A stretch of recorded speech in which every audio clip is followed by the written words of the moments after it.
افسانہ جو کہ لکھا ہے زارا ہنجرا نے، اور اس کا نام ہے وریشا کی عیدی۔ مجال ہے یہ لڑکی ایک لمحے کو بھی موبائل چھوڑ دے، آج آئے اس کا باپ، اس کے سامنے ہی توڑ دوں گی۔ زیب النساء کچن میں سنک کے آگے کھڑی برتنوں کا ڈھیر دھو رہی تھی۔ ابھی کئی کام ان کے منتظر تھے۔ روزے کی حالت میں اکیلے کام کرنا خاصا دشوار تھا۔ وریشا کام چور تھی یا خود غرض تھی؟ ماں کی حالت پر ترس نہ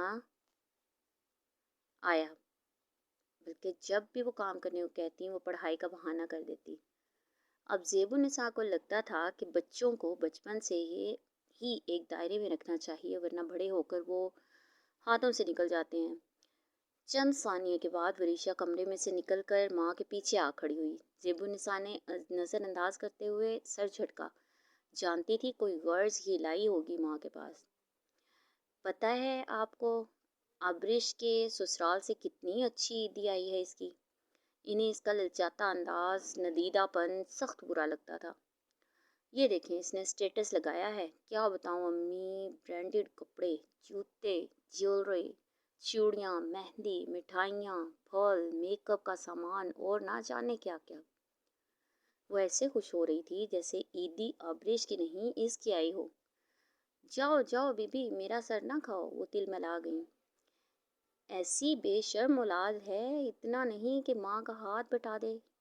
لگی مجھے قصے کہانیاں سنانے، مگر وریشا انتہائی ڈھیٹ بنی اپنی سلکی بالوں سے کھیلتی وہیں کھڑی مسلسل دانت نکال رہی تھی، جس کا مطلب تھا کہ اس کے ذہن میں کوئی بات چل رہی تھی۔ میں بھی عمر سے پوچھتی ہوں وہ لوگ کب میری عیدی لا رہے ہیں؟ اوہ، تو آبریش کی عیدی کا قصہ بلا وجہ نہیں سنایا جا رہا تھا۔ وہ گلاس پٹک کر مڑی۔ خبردار، تم نے میری عمر سے ایسی کوئی فضول بات کی، انہوں نے سختی سے تنبیہ کی۔ ارے امی، آج 19واں روزہ ہو گیا ہے، ان لوگوں کی طرف سے کوئی خیر خبر نہیں۔ اس نے منہ بنایا۔ ان کے ہاں عیدی کا رواج نہیں۔ زیب النساء نے نہایت سکون سے کہہ کر وریشا کا سارا سکون غارت کر دیا۔ کیا یہ کس نے کہا آپ سے؟ وہ گرتے گرتے بچی۔ کس نے کہنا ہے، مجھے اللہ نے عقل دی ہے، اسی کو استعمال کرتے نتیجہ اخذ کیا ہے میں نے۔ وہ دھلے برتن اب ٹوکری میں رکھ رہی تھی۔ ایسے کیسے نتیجے اخذ کر لیا آپ نے؟ وہ ماں کے مقابل کھڑی ہوگی۔ دیکھو وریشا، عمر کے ابا کی چھوٹی سی دکان ہے اور عمر کو یہ کام پر جاتے 10 دن نہیں ہوئے۔ گھر کا دال دلیا پورا ہونا دشوار ہو گیا ہے۔ آج کل اوپر کے خرچوں کی گنجائش نہیں ان کے پاس، تو کیوں اتنے غریب گھر میں میرا رشتہ کیا تھا؟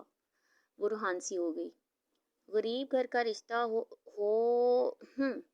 اس کے لیے کسی سیشن جج کے گھر سے رشتہ آنا چاہیے تھا۔ وہ سر جھٹکتی باہر نکل گئی۔ لیکن میں عمر سے بات کروں گی۔ وہ پیر پٹکتی پیچھے آئی۔ زیب النساء نے اس سے سخت گھوری سے نوازا۔ میرے دوستوں میں میری کیا عزت رہے گی امی؟ وہ منمنائی۔ تمہیں بات سمجھ میں کیوں نہیں آ رہی؟ اگر انہوں نے عیدی لانی ہوگی تو لے آئیں گے، ورنہ ہم انہیں خود سے کہیں گے۔ کیوں کہیں؟ اس لیے اب اپنی زبان کو لگام دو اور چلو میرے ساتھ یہ کپڑے دھلواؤ۔ وریشا نے ماں کی نہ مانی اپنی من مانی کی اور عمر کو مجبور کیا وہ اپنے گھر والوں کے ہمراہ عیدی لے کر آئے۔ اس نے 2 گھروں کو مصیبت میں ڈال دیا۔ عمر کو چیزوں کی ایک طویل فہرست بھیجی تھی۔ اسے اس کی عیدی مانگنے والی بات سخت بری لگی تھی، لیکن یہ تو اس کی ماں کا سبھاؤ تھا کہ انہوں نے اسے وریشا کی بچگانہ حرکت سمجھ کر کوئی اعتراض نہ اٹھایا۔ شاید اس کی وجہ یہ بھی تھی کہ وہ وریشا کی امی کی دور پرے کی رشتہ دار تھیں، ورنہ وریشا کو اس کا منہ کھولنا مہنگا بھی پڑ سکتا تھا۔ لیکن اب مہنگا تو زیب النساء کو پڑ گیا تھا۔ محدود آمدنی، جہاں کئی ضرورتوں کو بھی نظر انداز کیا جانا تھا یا کیا جاتا تھا، وہیں بیٹھے بیٹھے اچھا خاصا خرچہ کروا دیا تھا ان کی نالائق اولاد نے۔ انہوں نے کتنا سمجھایا تھا کہ چادر دیکھ کر پاؤں پھیلانے چاہیے، مگر وریشا نے اپنی من مانی کرتے ہوئے طویل فہرست باپ کو تما دی تھی، اور اب دونوں ماں بیٹی کچن میں جتی ہوئی تھیں۔ افطار سے کچھ پہلے وہ لوگ پہنچے تھے۔ وریشا کے تو مانو سر پر لگی تلوں پر بچھی۔ چند آم سے تھیلے جن کے اندر کچھ سامان تھا، وہ یقیناً آم سے سستے سے بازار سے خریدا گیا تھا۔ زیب النساء نے اسے جلدی جلدی دسترخوان لگانے کا کہا۔ زیب بہن، اتنا تکلف کیوں کیا آپ نے؟ عمر کی امی دسترخوان پر نت نئی چیزیں دیکھ کر پریشان سی ہو گئیں۔